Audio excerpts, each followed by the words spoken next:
Aizkorrerako bide aldapatxo hori, hizkuntzaren eta herriaren lezio irakatsi zidan bide hori, nor, inon, izatearen lezio hori, behin eta berriz egiten dudala, egiten dugula uste dut.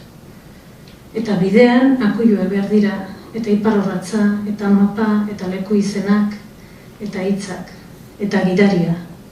Eta hor dago Jose, bera aurretik doa eta gu atzetik goaz.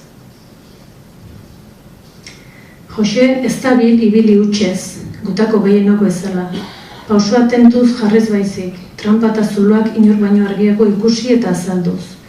Gure buruaren loturak askatzen saiatuz, bertan ez erortzeko moduak eta arrazoiak emanez. Eta Joseren hitz bat, kontzeptu bat, esplikazio bat, egoki, mendibideko harri izena jarriz. Beti doi, barne arrengurari kontzientzia itxasteko, beti zehatza, bidean aurrera egiteko. Josek markatu digu Aizkorrerako bidea, bide bat, bederen, harripila horietan pentsamendu ernaraziz.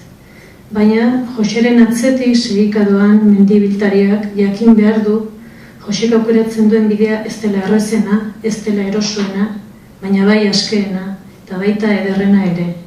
Ibiltaria jakin behar du ibilian ikasiko duela, eta ikasi nahi duelako ibili dabilela, dabilen elea dela. Aizkorrerako bidea guk baino kontzienteago egin du Josek.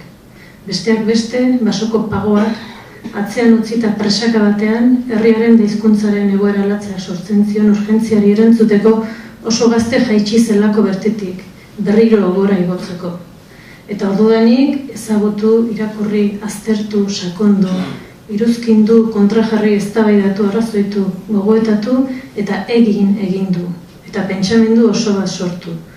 Eta azaldu, esplikatu, konpartitu, eman zabaldu, kazetari xume batek ere ulertzeko moduan.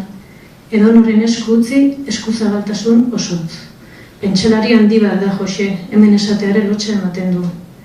Euskal komunitatearen defentsa eta berregintza helburu izan duena. Eta horretaz gainera divulgatzaile handi bat, maisu bat. Eta bueltan izan ere gu zerrote garen Josek azken elkarrezketan ere halaxe esan zidan. Ni izan euskalduna naiz, ez naiz beste ezer. Horixe ba, euskaldun maisu bat, guztiaren gainetik, autoritate bat, Aizkorri bezala. Mila esker Jose.